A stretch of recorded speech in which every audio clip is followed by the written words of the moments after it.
आज हम डीएलएड द्वितीय सेमेस्टर के विद्यार्थियों के लिए शिक्षक शिक्षा है राष्ट्रीय पाठ्यचर्या की रूपरेखा 2009 का अध्ययन करेंगे।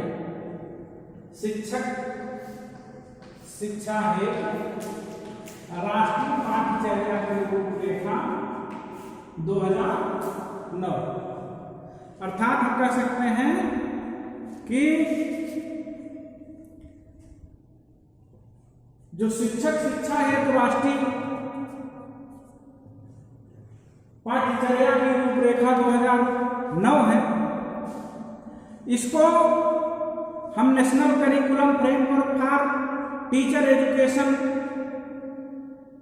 2009 के रूप में जानते हैं। और शिक्षक शिक्षा के राष्ट्रीय पाठ्यक्रम के इतिहास की बात अगर देखा जाए, इसका इतिहास तो भारत में शिक्षक शिक्षा पर प्राचीन काल से ही बहुत बल दिया जाता रहा है। वैदिक काल में गुरुकुलों से लेकर के बौद्ध काल, जैन या उन तमाम जो पूर्व में बीत चुके हैं, ऐसे समय में इसका उचित रूप से प्रयोग किया जा रहा था। और गुरुकुल में जब विद्यार्थियों को ज्ञान की विभिन्न प्रकार से जांच परख किया जाता था, तभी उनका समावर्तन संस्कार किया जाता था। वैदिक काल में जब तक गुरुकुल में सभी बच्चों का भली भांति जांच परख नहीं किया जाता था, तब तक उनका समावर्तन संस्कार नहीं किया जाता था। इसके साथ ही ऊंची कक्षाओं के विद्यार्थियों का भी प्रशिक्षण हुआ करता था। वह अपने से निजी कक्षा के छात्रों को जाकर के पढ़ाता था। उस समय कोई लिखित पाठ्यक्रम निश्चित नहीं था, इसलिए मौखिक एवं व्यवहारिक रूप से क्या किया जाता था? शिक्षकों को प्रशिक्षण दिया जाता था। बौद्ध काल एवं जैन काल की बात अगर की जाए या मुस्लिम काल की बात की जाए, तो इसमें भी भिक्षु एवं उस्ताद बनाने की प्रथा प्रचलित थी। उनको भी मौखिक एवं व्यवहारिक प्रशिक्षण दिया जाता था। 1716 में अगर देखा जाए तो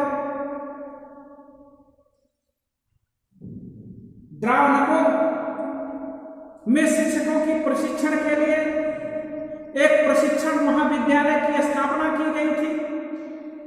इसमें प्राथमिक विद्यालयों की शिक्षक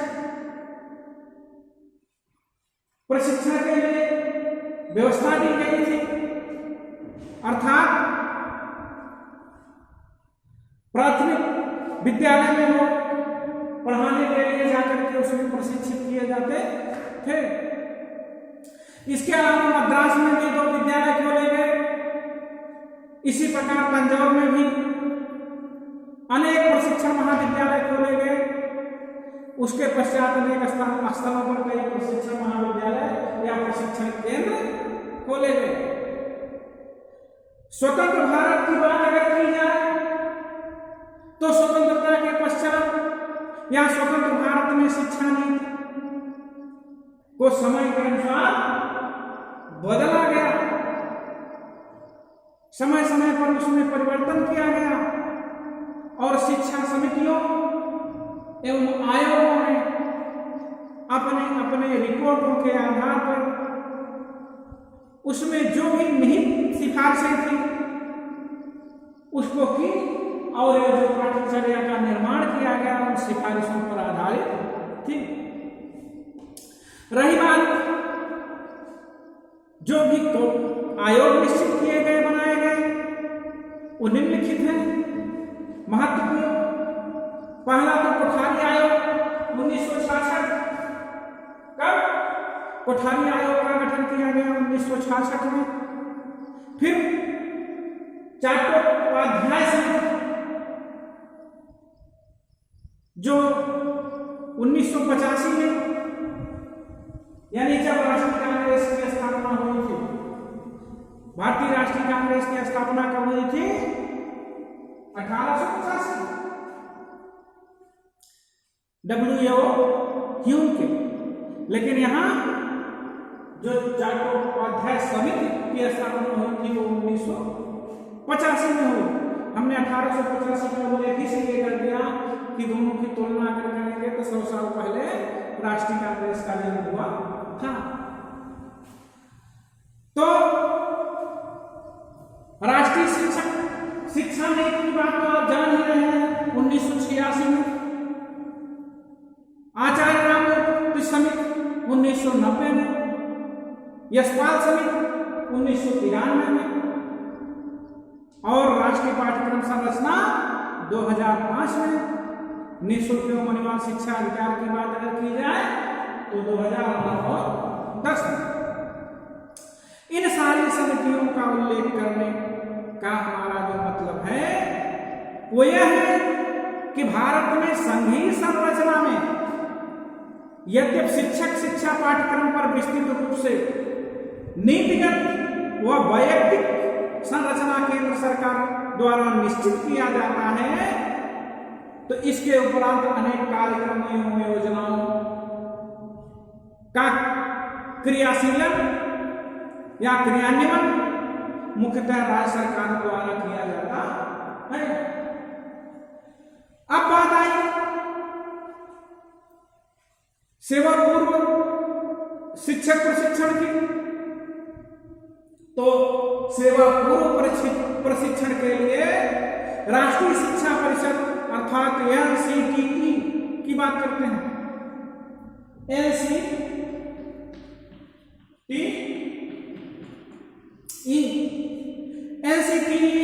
जो केंद्र सरकार की सर्वाधिक महत्वपूर्ण संस्था कहलाती है।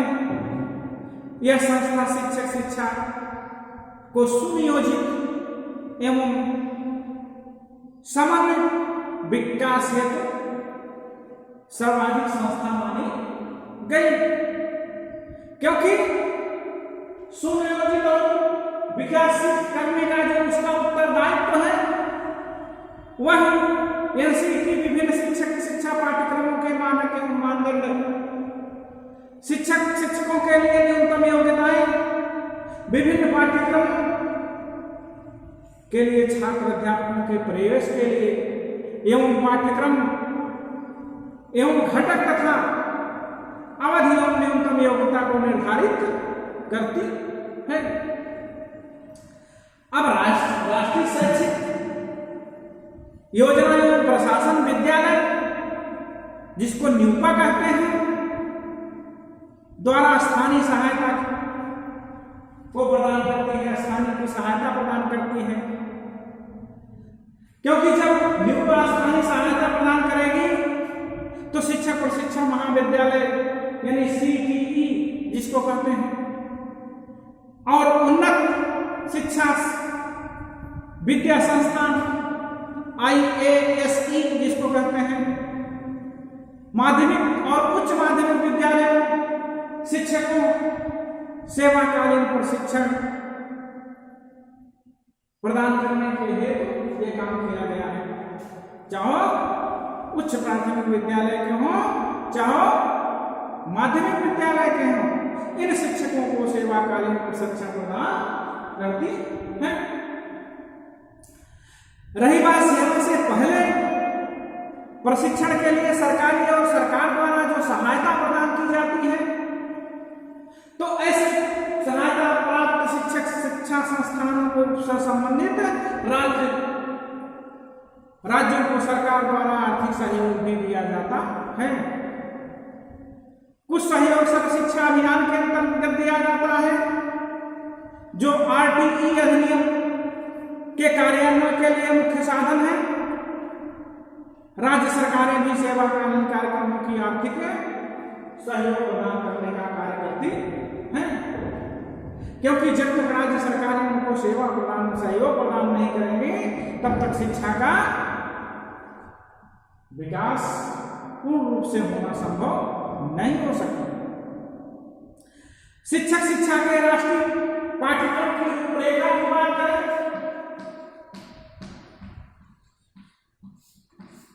अभी तो हम इतिहास की चर्चा कर रहे थे।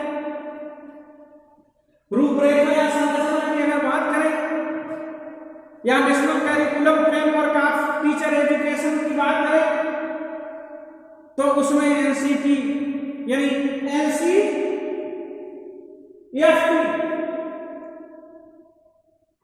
यानी national curriculum framework of teacher education, तो एनसीईआरटी जिसको कहते हैं, जिसे मार्च 2009 में प्रारंभ किया गया। कब? एनसीईआरटी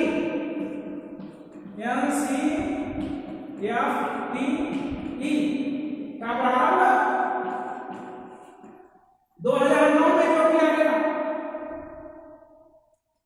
वो एनसीईआरटी 2005 की संरचना पर आधारित था, उसी के आधार पर बनाया गया था। और निःशुल्क एवं अनिवार्य शिक्षा की बात अगर किया जाए तो बाल शिक्षा अधिकार अधिनियम 2009 में जो निर्धारित सिद्धांत हैं उन पर शिक्षक शिक्षा की परिवर्तित संरचना अनिवार्य कर दिया गया। एनसीईआरटी 2005 का विस्तृत ब्यौरा देख करके विद्यालय पाठचर्या के परिवर्तित दर्शन जो है वह उन्हीं के अनुकूल होने की बात कही गई। इस संरचना में अगर 2005 की बात करें तो उस संरचना में नए दृष्टिकोण को कुछ जो नए वेग आए हैं उसके कुछ महत्वपूर्ण कारण बताए गए हैं। पहला कारण तो यह बताया गया कि परावर्ती प्रचलन शिक्षक का मुख्य उद्देश्य है। दूसरा कारण यह बताया गया कि छात्र अध्यापकों स्वशिक्षा परिवर्तन नवीन विचारधारा के आत्मसातीकरण और अभिव्यक्ति का अवसर प्राप्त होगा।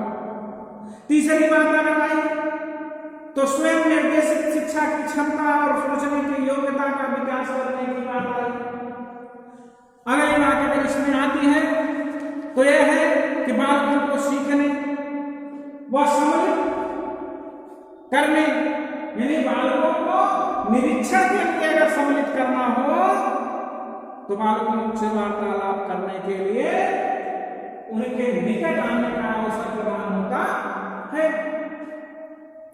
अब निर्मित संरचना में सुधार की बात आई। जो संरचना तैयार की गई उसमें सुधार की अगर बात आती है तो जो सुधार की बात आई वह इस प्रकार है। उसमें यह कहा जा सकता है कि एनसीईआरटी ने अपने कार्यकाल के क्रमानुसार सुधार व शिक्षक प्रशिक्षण प्रणाली में विभिन्न तरीके अपनाए जो निम्नलिखित बताए गए हैं। पहला तरीका तो उन्होंने यह बताया कि विभिन्न राज्यों के शिक्षकों तथा शिक्षा की आपूर्ति को ध्यान में रखते हुए एनसीईआरटी ने 13 राज्यों में संबंधित विभिन्न शिक्षा पाठ्यक्रमों के लिए आवेदन प्राप्त नहीं करने का सुझाव दिया कि अब इसके लिए आवेदन नहीं प्राप्त किए जाएंगे। दूसरा सुझाव यह था कि अनेक शिक्षा पाठ्यक्रमों को मान्यता देने के लिए विभिन्न नियमों व मापदंडों की जरूरत है। उसमें संशोधन किया गया और 31 अगस्त 2009 में उसे अधिसूचित करने के पश्चात नवीन नियमों में स्थानीय समितियों व विवेकाधिकारों के अभाव के साथ इस नियम को और भी पारदर्शी व समयबद्ध कर दिया गया। अगला सुझाव यह बताया गया कि ऑनलाइन आवेदन प्रस्तुत करने के लिए ऑनलाइन फीस की सुविधा प्रदान करते हुए ई अनुशासन प्रणाली को प्रारंभ किया गया। मान्यता की प्रणाली को सफल बनाने हेतु MIS का निर्माण किया गया। अगला सुझाव दिया गया कि LCF 2005 को ध्यान में रखते हुए शिक्षक शिक्षा की राष्ट्रीय संरचना का निर्माण किया गया। अगला सुझाव यह बताया गया कि सरकार यह निर्धारित करेगी कि अनुसूची में आए छात्र शिक्षक अनुपात को विद्यालयों में बनाए रखा जाएगा। अर्थात राष्ट्रीय शिक्षा के अंतर्गत राष्ट्रीय पाठ्यक्रम संरचना 2005 की रूपरेखा जो संपूर्ण रूप से प्रस्तुत करती है कि बालकों की आवश्यकता क्या है। इसमें शिक्षक शिक्षा की पाठ्यक्रम की रूपरेखा में विद्यालय संस्कृति को, शिक्षकों को कक्षा के अभ्यास की ओर, शिक्षण संस्थानों की ओर पूर्ण ध्यान दिया जाए, क्योंकि ये सभी आयाम शिक्षा पर प्रत्यक्ष या अप्रत्यक्ष रूप से प्रभाव डालते हैं।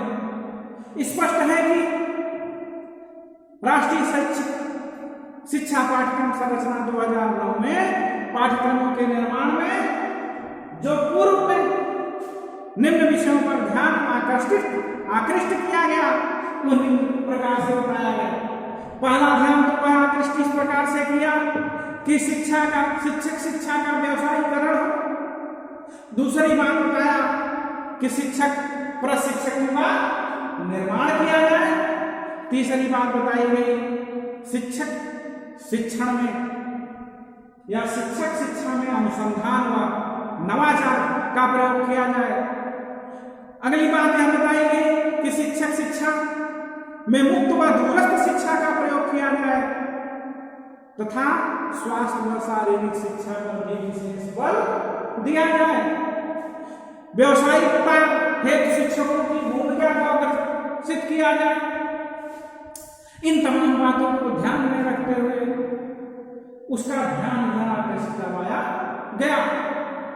अब शिक्षक शिक्षा कार्यक्रम या पाठ्यक्रम के क्षेत्र की बात करते हैं। कार्यक्रम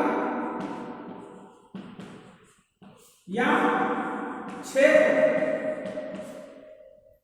जिसे हम प्रोग्राम ऑफ टीचर एजुकेशन कह सकते हैं कार्यक्रम को, और क्षेत्र के लिए कहेंगे एरिया ऑफ करिकुलम। तो इसकी अगर बात आती है तो शिक्षक शिक्षा के पाठ्यक्रम संरचना 2009 में शुरुआती स्तर पर शिक्षकों की तैयारी है। नीचे पाठ्यक्रम के क्षेत्र जो बताए गए हैं वो हम आपको भले भाग से परिचित करवाना चाहते हैं। पहली बात तो प्रथम क्षेत्र में वो बताया कि हम पाठ्यक्रम के विषय में क्या बात करें तो ज्ञान का पाठ्यक्रम या भाषा की बात करते हैं पहले क्षेत्र में, और शिक्षण शास्त्रीय अध्ययन की बात करते हैं तो विज्ञान, सामाजिक विज्ञान, गणित, भाषा, विज्ञान, सामाजिक विज्ञान, गणित, भाषा इसका प्रयोग करेंगे। और आकलन और मूल्यांकन की बात तो करते ही हैं। ये प्रथम क्षेत्र की बात आई। और द्वितीय क्षेत्र की बात करना है तो द्वितीय क्षेत्र के अंतर्गत शिक्षा के आधार की बात बताई गई, अधिगम अध्ययन की बात बताई गई, जिसमें बाल्यावस्था, किशोरावस्था, विकास व अधिगम की चर्चा करते हैं द्वितीय क्षेत्र में। और सामाजिक अध्ययन की अगर बात करें तो समाज के शिक्षक अधिगमकर्ता, लिंग, विद्यालय व समाज की बात करते हैं। और शैक्षिक अध्ययन के अंदर बात आई तो शिक्षा के उद्देश्य, ज्ञान व मूल्य, साथ ही साथ आत्मविकास व आकांक्षा की बात करते हैं। अगर तृतीय क्षेत्र की बात करें तो तृतीय के अंतर्गत जो आता है सप्ताह में 4 दिन वह कम से कम 12 से 20 सप्ताह वार्षिक बात करें अगर तो शिक्षण अभ्यास होना चाहिए, जिसमें कम से कम 1 सप्ताह का कक्षा निरीक्षण भी होना चाहिए। तो इन तमाम बातों को ध्यान में रखते हुए हम यह कह सकते हैं कि राष्ट्रीय शिक्षक शिक्षा पाठ्यक्रम संरचना 2009 जो है वह शिक्षक शिक्षा के लिए एक क्रमबद्ध व विस्तृत पाठ्यक्रम की रूपरेखा प्रस्तुत करता है। वह इसमें क्रियान्वित करने के लिए रणनीतियां भी प्रस्तुत की गई हैं। प्रस्तुत रूपरेखा में शिक्षक शिक्षा के अनुमानतः सभी पहलुओं को ध्यान में रखते हुए उस पर प्रकाश डाला गया है। सारांश यह निकलता है कि राष्ट्रीय शिक्षक शिक्षा पाठ्यक्रम संरचना 2009 वर्तमान समय में हमारे देश में शिक्षकों की शिक्षा के लिए अत्यंत महत्वपूर्ण बात बताता है। इसमें लगभग शिक्षक शिक्षा के सभी पहलुओं को दृष्टि में रखा गया है। आवश्यकता केवल इसके सही क्रियान्वयन की है। किसी भी क्षेत्र में किसी नवीन कार्य शैली का विचारधारा शीघ्रता से प्रयोग करने की बात अगर करता है तो वह थोड़ा मुश्किल जरूर हो जाता है, क्योंकि सभी उस पर एक साथ विश्वास करना नहीं चाहते। किंतु उत्तम विचारों एवं चीजों व व्यवहारों की बात करें तो व्यवहार में लाने में उसमें अधिक समय नहीं लगता। ऐसी नीति निर्धारित की गई है। शिक्षा के क्षेत्र में लोगों को एक साथ विचार विमर्श करना चाहिए व उसके प्रति सकारात्मक दृष्टिकोण रखते हुए उपाय किए जाने चाहिए, जिसमें शिक्षक शिक्षा के साथ साथ सभी परिवर्तन लाया जा सके और योग्य व अनुभवी तथा श्रेष्ठ शिक्षकों का निर्माण किया जा सके। यह था आपका शिक्षक शिक्षा हेतु राष्ट्रीय पाठ्यक्रम की रूपरेखा 2009। इससे संबंधित अगर प्रश्न की बात करें तो आप यह बताएंगे कि शिक्षक शिक्षा प्रणाली में क्या सुधार किए गए हैं, या शिक्षक शिक्षा प्रणाली में सुधार का वर्णन कीजिए। सुधार प्रश्न आपका यही है कि शिक्षक शिक्षा प्रणाली में क्या सुधार व उपाय किए गए हैं, संक्षेप में इसको लिखिए। धन्यवाद।